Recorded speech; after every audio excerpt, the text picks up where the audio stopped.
आज दोपहर 2 बजे नीतीश कुमार का शपथ ग्रहण समारोह होगा। बीजेपी के साथ गठबंधन तोड़ने के बाद नीतीश कुमार महागठबंधन के साथ मिलकर सरकार बनाने जा रहे हैं।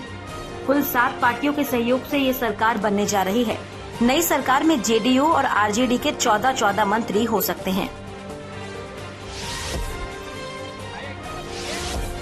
मंगलवार को नीतीश कुमार और तेजस्वी यादव ने राज्यपाल से मुलाकात की और सरकार बनाने का दावा पेश किया। राज्यपाल से मुलाकात के बाद नीतीश कुमार ने कहा कि 7 पार्टियों के 164 और 1 निर्दलीय विधायक महागठबंधन के साथ हैं। सभी साथ मिलकर काम करेंगे और बिहार की सेवा करेंगे। नीतीश कुमार ने बताया कि विधायकों से समर्थन वाली चिट्ठी राज्यपाल को सौंप दी है। 1 से 64 और इसके अलावा एक इंडिपेंडेंट हम लोगों के साथ 7 पार्टी और एक अकेला इंडिपेंडेंट, और हम लोग जो उधर थे उनसे हम लोगों ने रास्ता आज समाप्त कर लिया और हम लोग एक साथ मिल करके 7 पार्टी हो गए जो हम लोगों का महागठबंधन है। राज्यपाल से मुलाकात के बाद तेजस्वी यादव ने कहा कि अब उत्तर भारत में बीजेपी के कोई सहयोगी नहीं है। बीजेपी जहां रही है वहां सहयोगी पार्टियों को खत्म करने की कोशिश करती है। देश में जो अराजकता का माहौल बन रहा है उसको देखते हुए नीतीश कुमार का ये कदम उठाना बेहद अहम है। तेजस्वी यादव ने कहा कि बिहार का संदेश पूरे देश में जाएगा। उन्होंने कहा कि बीजेपी सामाजिक न्याय पर हमला बोलती है और उसे रोकना जरूरी है। ये तो इतिहास बताता है कि भाजपा जहाँ रहती है, जिसके साथ रहती है, उसको खत्म करने में लगी रहती है। आप पंजाब देख लीजिए, आप महाराष्ट्र देख लीजिए, और जो बिहार में हो रहा था वो किसी से छुपा है क्या? इससे पहले मंगलवार को नीतीश कुमार ने राज्यपाल से मिलकर अपना इस्तीफा सौंप दिया। इस्तीफे के बाद नीतीश कुमार ने कहा कि सब लोगों की इच्छा थी कि बीजेपी से अलग हो जाना चाहिए। विधायकों और सांसदों की सहमति के बाद फैसला लिया। राज्यपाल को इस्तीफा सौंपने के बाद नीतीश कुमार ने कहा कि बीजेपी के साथ एक नहीं कई दिक्कतें थी। उनके नेता बाद में सब कुछ विस्तार से बता देंगे। हालांकि 2024 के चुनाव में पीएम उम्मीदवार के सवाल पर नीतीश कुमार कुछ नहीं बोले। आज सवेरे हमारे पार्टी के एमपी यानी लोकसभा, राज्यसभा और विधानसभा, विधान परिषद सभी के मेंबर्स बैठे और यही निर्णय हुआ कि आप इस गठबंधन को छोड़ दीजिए। राबड़ी देवी के घर पर मुलाकात के दौरान नीतीश कुमार ने एक बार फिर नई शुरुआत करने पर जोर दिया। नीतीश कुमार ने कहा कि अब बिहार में फिर से एक साथ काम किया जाएगा। उन्होंने ये भी कहा कि 2017 में महागठबंधन छोड़ने पर उन्हें भी अफसोस है। नीतीश कुमार के एनडीए छोड़ने के बाद बीजेपी कोर ग्रुप की बैठक हुई। बैठक के बाद गिरिराज सिंह ने जमकर नीतीश कुमार पर निशाना साधा।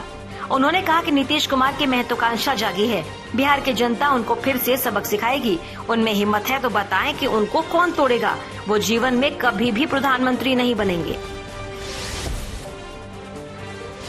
वो आज महत्वाकांक्षा जागा है देश का प्रधानमंत्री बनने का, और वो एनडीए में जगह नहीं बल्कि देश में भी उनके लिए जगह नहीं है। ये बिहार की जनता ही उनको फिर से सबक सिखाएगी। प्रधानमंत्री तो उनमें हिम्मत है, वो बताएं कि उनको कौन तोड़ेगा। वो तो पूरे बिहार की राजनीति के तोड़ने वालों में माहिर हो गए। बिहार बीजेपी अध्यक्ष संजय जायसवाल ने नीतीश कुमार के पाला बदलने पर नाराजगी जाहिर की। उन्होंने इसे सीधे सीधे बिहार की जनता के दिए जनादेश का अपमान बता दिया। उनके मुताबिक बिहार की जनता ने एनडीए के पक्ष में वोट डाले थे, उन्हें सरकार बनाने का मौका मिला था, लेकिन नीतीश ने धोखा देकर फिर महागठबंधन से हाथ मिला लिया। संजय जायसवाल ने ये भी कहा कि नीतीश ने ऐसा क्यों किया, इसका जवाब वो ही दे सकते हैं। जो कुछ भी हुआ है उसका बेहतर जवाब माननीय मुख्यमंत्री जी दे सकते हैं। यह सरासर बिहार के जनता और मैंडेट के साथ धोखा है और 2017 की जो परिस्थितियां बनी थी वह खुद वो बताएं कि उस भ्रष्टाचार में क्या अंतर आ गया, उस बातों में क्या अंतर आ गया। यह इस बिहार की जनता के साथ मैंडेट के साथ धोखा। बीजेपी नेता रविशंकर प्रसाद ने भी नीतीश कुमार पर हमला बोला। रविशंकर प्रसाद ने कहा कि नीतीश कुमार को बताना चाहिए कि वो 2020 का चुनाव पीएम मोदी की अगुवाई में जीते थे या नहीं। रविशंकर प्रसाद ने कहा कि नीतीश कुमार ने बिहार के जनादेश का अपमान किया है।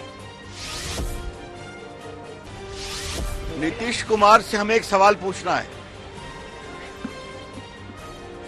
20 का चुनाव नरेंद्र मोदी की अगुवाई में जीते थे कि नहीं जीते थे? किसके कंधों पर जीत हुई थी? जब मोदी जी ने बिहार में 5 चरण में सघन प्रचार किया तो जीत हुई। 19 के लोकसभा चुनाव में किसके कंधों पर 14 लोकसभा के सीट जीते थे? अपने कंधों पर क्या?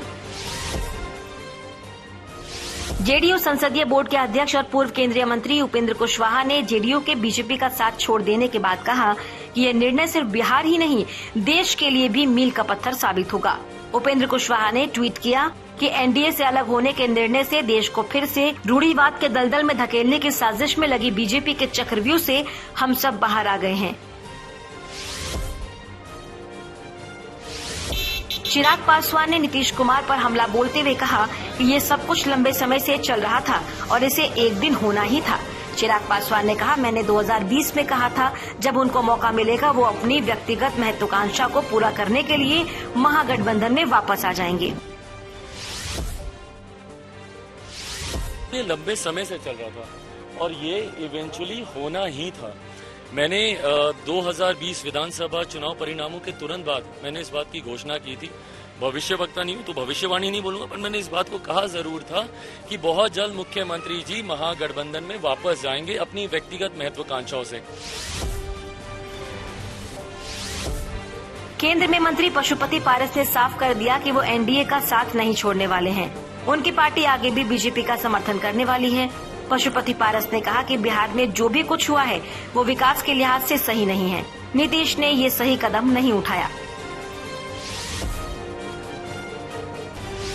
जेडीयू के पूर्व अध्यक्ष और केंद्रीय मंत्री रहे आरसीपी सिंह ने नीतीश कुमार के एनडीए का साथ छोड़कर आरजेडी के साथ चले जाने के फैसले को 2020 के जनादेश के साथ विश्वासघात बताया। आरसीपी सिंह ने ट्विटर पर लिखा कि बिहार की जनता के एनडीए के पक्ष में दिए गए 2020 के जनादेश के साथ विश्वासघात।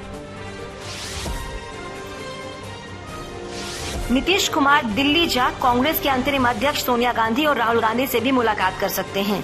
कांग्रेस की तरफ से ऐसी खबर आई है कि नई सरकार पर मंथन करने के बाद नीतीश दिल्ली जा सकते हैं।